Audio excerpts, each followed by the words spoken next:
கடல்மங்கலம் பகுதியில் பள்ளி குழந்தைகளை ஏற்றி சென்ற ஆட்டோ கவிழ்ந்து விபத்துக்குள்ளானதில் 7ஆம் வகுப்பு மாணவன் சம்பவ இடத்திலேயே உயிரிழந்த சம்பவம் அப்பகுதியினரிடையே சோகத்தை ஏற்படுத்தியுள்ளது. காஞ்சிபுரம் மாவட்டம் உத்திரமேரூர் அடுத்துள்ள மல்லிகரணை என்ற இடத்தில் தனியார் பள்ளி ஒன்று செயல்பட்டு வருகிறது. இந்த பள்ளியில் வாடாதவூர் கிராமத்தை சேர்ந்த மாணவ மாணவிகள் பயின்று வருகின்றனர். இப்பகுதியில் போதிய பேருந்து வசதி இல்லாததால் பெற்றோர்கள் ஆட்டோ மூலம் தங்கள் பிள்ளைகளை பள்ளிக்கு அனுப்பி வைக்கின்றனர். இந்நிலையில் மாலை 5 மணிக்கு பள்ளி முடிந்ததும் ஆட்டோவில் மாணவ மாணவிகள் வாடாதவூர் நோக்கி சென்று கொண்டிருந்த போது ஆட்டோ கடல்மங்கலம் ஏரிக்கரை அருகே சென்ற போது ஓட்டுநரின் கட்டுப்பாட்டை இழந்து கவிழ்ந்து விபத்துக்குள்ளானது.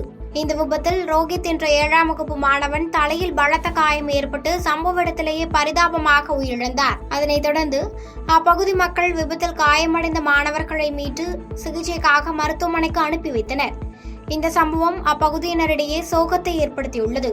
மேலும் தகவல் அறிந்து சம்பவ இடத்திற்கு வந்த போலீசார் ஆட்டோ ஓட்டுநர் பாலாஜியை கைது செய்து விசாரணை மேற்கொண்டு வருகின்றனர். பாதகம் செய்பவரை கண்டால் நாம் பயங்கொள்ளலாகாது பாப்பா, மோதி மிதித்து விடு பாப்பா, அவர் முகத்தில் உமிழ்ந்து விடு பாப்பா.